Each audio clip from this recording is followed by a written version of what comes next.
अस्सलाम वालेकुम। आप सब बहन भाइयों को ज़िद्दी आमिल चैनल में खुशामदीद कहती हूँ और मैं हूँ सैयद नूर अली शाह की शागिर्द। नाज़रीन, आज आपकी खिदमत में सिर्फ 2 अल्फाज से परी को हाजिर करने का आसान अमल लेकर आई हूँ। इस अमल से आप परी को आसानी से काबू में कर सकते हैं, बहुत ही आसान तरीके से।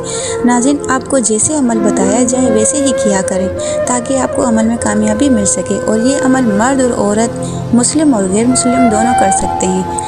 अमल की जानिब बढ़ने से पहले आपसे गुजारिश है, अगर आप हमारे चैनल पर नए हैं और हमारे चैनल पर पहली बार वीडियो देख रहे हैं तो सबसे पहले हमारे चैनल को सब्सक्राइब कर दें ताकि और भी आसान अमल आप तक बआसानी से पहुंच पाएँ।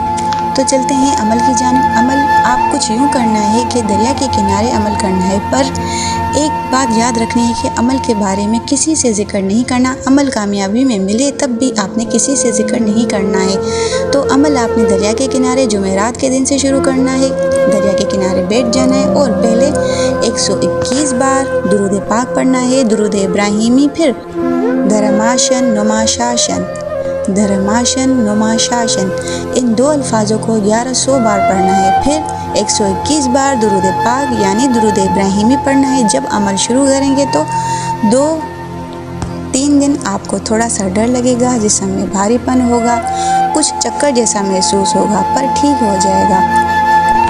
और जैसे ही तादाद पूरी होगी तो परी आपके सामने हाजिर हो जाएगी और आते ही आपसे पूछेगी कि आपने मुझे क्यों बुलाया है। तो सबसे पहले आपने उस परी को दोबारा हाजिर करने का तरीक़ेकार पूछना है और जो भी काम आपका उस परी से कहेंगे वो काम कर देगी। ये अमल मेरे बहन भाई जो आउट ऑफ कंट्री में रहते हैं वो भी कर सकते हैं।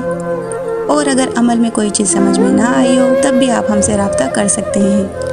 उम्मीद है आज वाला अमल आपको पसंद आया होगा। अगर पसंद आया है तो वीडियो को लाइक और शेयर ज़रूर करें ताकि दूसरे लोग भी फ़ायदा उठा सकें। शुक्रिया। फिर मिलते हैं एक नए अमल के साथ, एक नई वीडियो के साथ। तब तक के लिए अपना बहुत ज़्यादा ख्याल रखें, दुआ में याद रखें। अल्लाह हाफिज़।